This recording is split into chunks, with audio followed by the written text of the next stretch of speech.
Hello and welcome to TSL Talk for round 17. Today we're joined by AFL Tasmania's Pathway Manager, Nick Probert. Nick, thanks very much for joining us. Happy to be here, Brett. A terrific year for the Talent Pathway program with both the under-18s and the under-16s winning the Division 2 national titles. Absolutely. We, obviously, like in any sport and any team sport, we aim to do as well as we can. And sometimes it's not necessarily all about the winning, but when you lose, it's not about the winning. When you win, it's terrific and it's all about the winning. Is the challenge now for AFL Tasmania to ensure the kids who don't get picked up in the draft stay in Tasmania and become good long-term TSL players? Yeah, it's a big challenge for us. One of my roles is it's not just about the draft and it's not just about encouraging kids to try and aspire to play AFL footy. It's about developing good young men to benefit, I guess, football clubs in Tasmania, but the wider community once they come out of the under-18 program. So one of the big challenges that we've got at the moment is, of course, for a young boy who aspires to play AFL footy and he wants to keep the dream alive, making sure that they're aware of those opportunities still existing by staying in Tasmania. We've got at this point in time, I think, quite a few challenges because there are boys, there'd be at least 8 boys playing football in Queensland, over a dozen playing in Victoria, and a handful playing in South Australia and Western Australia. Sometimes the reasons for them going aren't just to do with footy. As you know, there's a huge draw of players, of people in Tassie to both Queensland and Melbourne. But at the end of the day, we've got a huge aim to raise the bar with the quality of state league clubs, and that really has to involve those boys coming out of the under-18 program. How much does this just come down to salary caps and the discrepancies between what they can get interstate and what they can get by playing footy here? Yeah, we've got a really fine line to run because we've got to manage, I guess, the finances of the state league clubs, knowing that last time around I think virtually every state league club was in debt when the state league folded. So there needs to be strict salary cap rules at this early stage of the state league. I think in time they'll grow. But at this point in time, compared to other state leagues interstate, and even particularly compared to metropolitan leagues in Melbourne, a little anecdotal story, we stay at Quest Flemington, the under-18s, and train at a nearby oval, Maribyrnong Oval, the footy club there is coached by Brodie Holland. And so we had a bit of a chat to Brodie, who was filthy about the fact that East Keilor spent $340,000 last year on their players, and they were only allowed to spend $250,000 on their players. And so that's the Essendon Footy League, and when you compare that to a salary cap of $70,000 in Tassie, very quickly you get the opinion, the picture on where we're at. So it's about promoting quality environments. It's not necessarily about the holy dollar. It's about making sure that players have got a pathway through to the AFL, that they've got the best opportunity to learn and represent their region and their club. Yeah, obviously the national draft's just around the corner. Can you run through some of the draft chances from Tasmania? And if you can liken them, obviously they're not going to be exactly the same kind of pay, but to maybe a current AFL player, someone like Josh Green, what do you think his chances are? Sure, okay. So, Josh Green's had a terrific trip through the pathway. He's well known to AFL recruiters. He doesn't fit the mould, they love a bloke that they can just categorise, and Josh isn't necessarily one of those sort of players because he's not tall. I think that there's been times in the past where people have criticised Josh's body shape as well, and I think that he's one of those boys that doesn't necessarily fit a position as an AFL club footballer. So Josh has had a terrific journey through. He's worked extremely hard on those sort of questions that AFL clubs have raised. His endurance is now terrific. His speed's not an issue.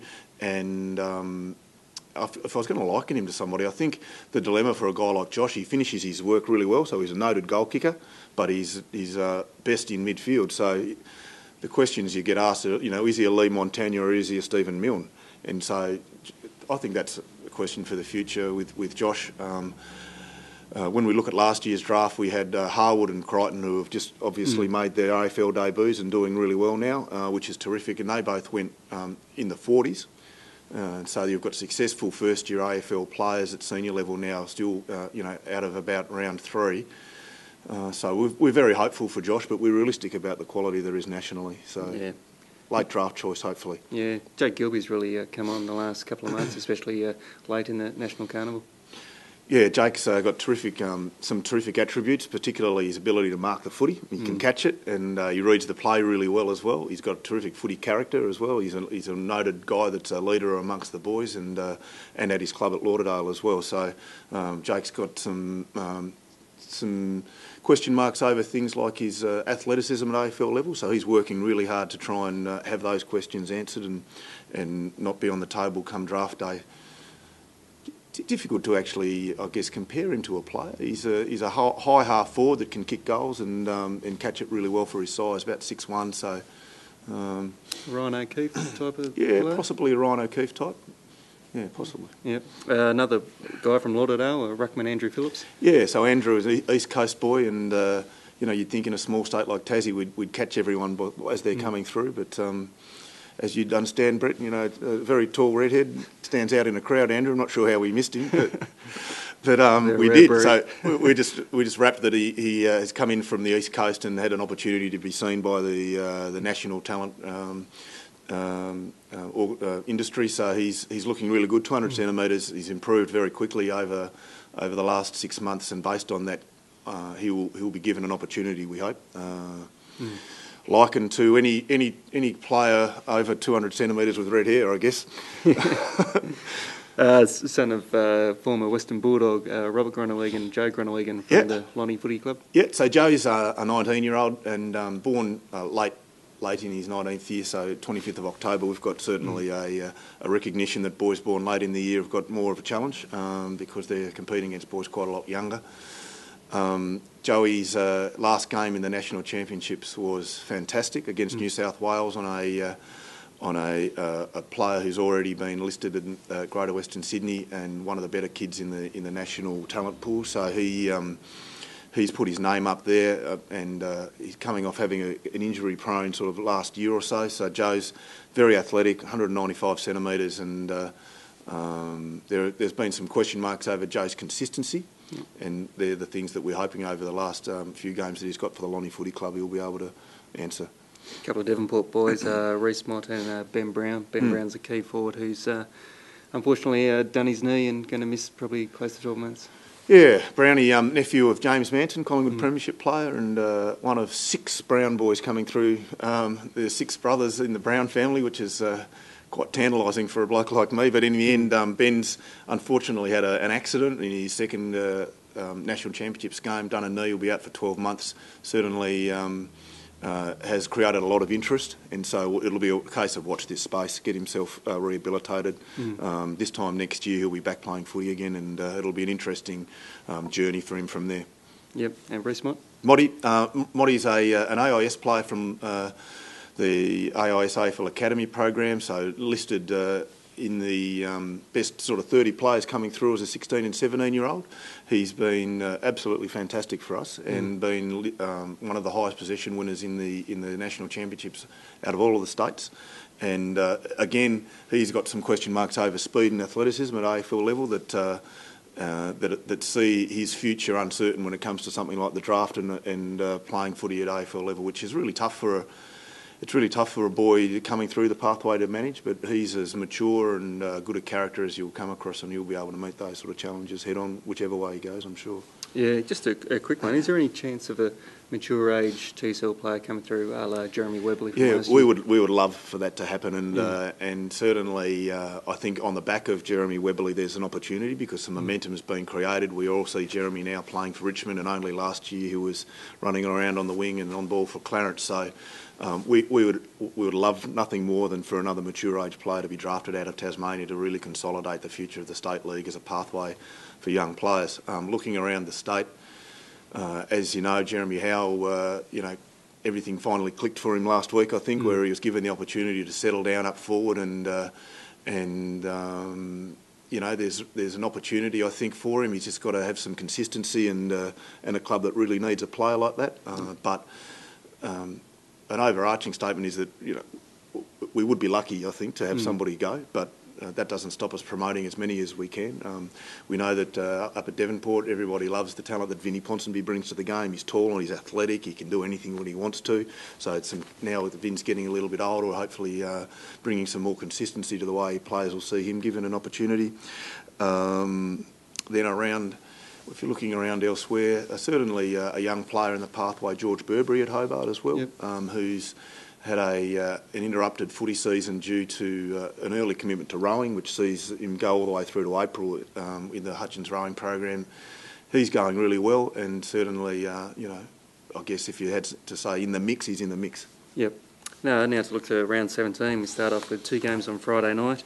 The Coastal Clash, which I'm sure you'll be very familiar with, Devonport and Burnie at Devonport Oval. Burnie won both of these games so far this year. Well, I think that they'll be up against it this time around. Certainly, Burnie with Brett and Plant have been terrific this year playing the kids. Last week was a shock, I think. Nothing more could be said than a big shock for Burnie and a bit of a lesson. Terrible conditions at West Park, or normal conditions at West Park, that the Burnie players love. But I think Devonport now, with the momentum building towards the end of the year and where Burnie are at, maybe with some of those younger bodies being a little tired, you would think if Devonport are going to make any impact in the finals, that this shouldn't be an issue for them. Yeah, game of the round, 4th place North Lonnie against 2nd place Lonnie in red hot form at Aurora Stadium. Yeah, well, another big crunch game for North, really. At the end of the day, Lonnie are travelling beautifully, aren't they? And it's terrific to see them going well after initially having high expectations last year and not quite delivering. So the change of coach has seen them take the next step, which is terrific. But the Northern Bombers are a side that maybe didn't have everybody, backing them at the start of the year. And look, I don't think they can win it, but I think Lonnie by 3 or 4 goals. Now there's 3 games around Hobart on the Saturday, starting off with Lauderdale, Glenorchy down at Lauderdale. Yeah, well, obviously Lauderdale have got really good form at the moment. They took care of Hobart 2 weeks ago, who last week Glenorchy suffered a big defeat to. So on the maths, it would suggest that Lauderdale are in much better form and travelling really well at the moment. So I'll say Lauderdale, keeping in mind Glenorchy have got a real back-to-the-wall game this week about, where are they at as a club? What's their season going to look like this year? So, look, it's going to be a really good game. Yeah, North Hobart, even though they haven't been in great form, will start hot favourites against South Lonnie at North Hobart Oval. Yeah, they will, purely on ladder position, I guess. Look, the form of South at the moment hasn't been great, so it's an opportunity, I think, for South to begin looking towards next year, get some momentum into the young players and really try and build something at the end of this season that they can then have at the start of next year. North need to win the game. These are the real danger games, aren't they, for a coach, because everybody, all the players see it and think that it's just going to be one of those easy matches. I'll tip North, but you never know. Clarence and Hobart. Hobart coming off an outstanding performance last week in smashing Glenorchy. Yeah, well, you wouldn't want to have any better game leading into playing the reigning premier. So I still think Clarence, on the face of it, will be the winner. But gee, what an opportunity for Hobart to really see where they're at. All right, Nick, thanks very much for coming in, and congratulations on reclaiming the title for the longest TSL tour. Thanks very much, Stubbsy. It's the least I can do. And remember, for all your stories and previews, pick up your copy of the Mercury or go to the Mercury online.